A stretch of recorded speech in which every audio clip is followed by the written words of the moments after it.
अस्सलाम वालेकुम प्यारे दोस्तों, कैसे हैं आप सब। उम्मीद करते हैं कि आप ठीक होंगे, खुश होंगे और मज़े में होंगे। प्यारे दोस्तों, हम मोहब्बत और शादी को इस तरह लेते नहीं हैं जो कि उसका अपना हक है।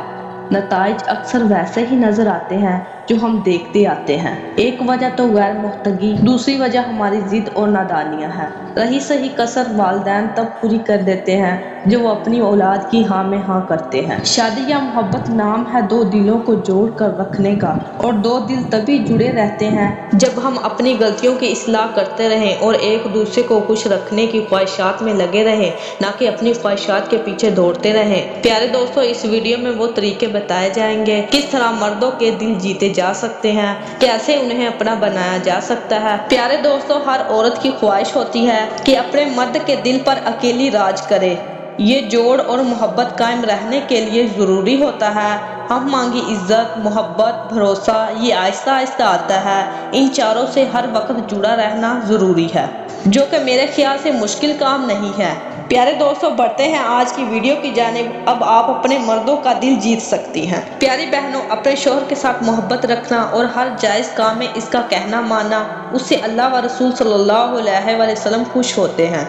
दुनिया में इज्जत और नेक नामी होती है। और अपने शोहर से मोहब्बत ना करना और उसका कहना ना मानना और उसके साथ लड़ाई झगड़ा रखना, उससे शैतान खुश होता है, जो सबसे बड़ा जहरीला सांप इंसान का दुश्मन है। और दुनिया में भी जिल्लत और बदनामी होती है, जिंदगी वबाल जान हो जाती है, राहत नसीब नहीं होती। इसीलिए शोहर के साथ बकदरे ज़रूरत बर्ताव करने का तरीका लिखा जाता है। समझदार बीवियां सबक हासिल कर सकती हैं। देखो, शोहर और बीवी का एक ऐसा रिश्ता है कि सारी उम्र इसमें काटनी पड़ती है। अगर दोनों में मोहब्बत और इत्तेफाक रहा तो ये बड़ी इज्जत और राहत की चीज़ है, और अगर इसमें फ़र्क आया तो ये बड़ी कल्फत और मुसीबत है। याद रखो, अपने मर्द के साथ खाली मोहब्बत काफ़ी नहीं, बल्कि उसके रुतबे का ख्याल रखो। उठने बैठने में, बातचीत करने में भी इसका अदब करना ज़रूरी है। चाहे वो कितना भी हंसी मजाक करता हो, उसकी आमदनी के मुआफिक खर्च करो।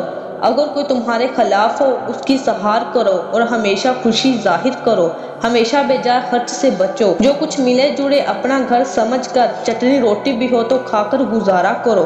किसी बात पे जिद ना करो, कभी गुस्से में आकर उसकी शिकायत ना करो। अगर उसको तुम्हारी किसी बात पर गुस्सा आ गया तो ऐसी बात ना कहो कि उसका गुस्सा और बढ़े। अगर वो तुमसे खफा हो जाए तो तुम नाक मुंह चढ़ा कर ना बैठ जाओ, बल्कि आजिज़ी से अपना कसूर माफ करवाओ, चाहे तुम्हारा कसूर हो या ना हो। और कसूर माफ कराने में अपनी इज्जत समझो। घर की चीजों को सलीके से रखो, ये ना हो कि हर जगह पड़ी रहे।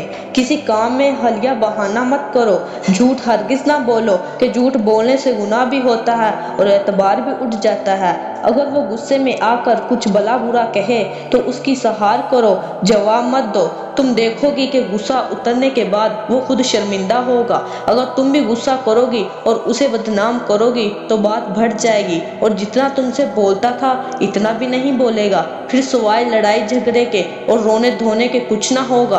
अपने आदमी को बस में करने की आसान तरतीब ये है कि उसका कहना माना जाए। जिस तरफ को चलाए चलें, फिर उसकी जान व माल सब तुम्हारे वास्ते है। उसके साथ ज़बान दराजी करना या मुकाबला करना या उसकी बराबरी करना बड़ी गलती है। भला ख्याल तो करो कि तुम्हारा बाप रुतबे के लिहाज से क्या तुम्हारे बराबर हो सकता है? हरगिज नहीं। तो शोहर का रुतबा तो बाप से भी ज्यादा है। अल्लाह व रसूल सल्लल्लाहु अलैहि वसल्लम ने उसका रुतबा तुम्हारे मुकाबले में बड़ा बनाया है। रहमत आलम हजूर सल्लल्लाहु अलैहि वसल्लम का फरमान है कि उस औरत की नमाज कबूल नहीं होती कि जिसका शोहर उससे नाराज हो।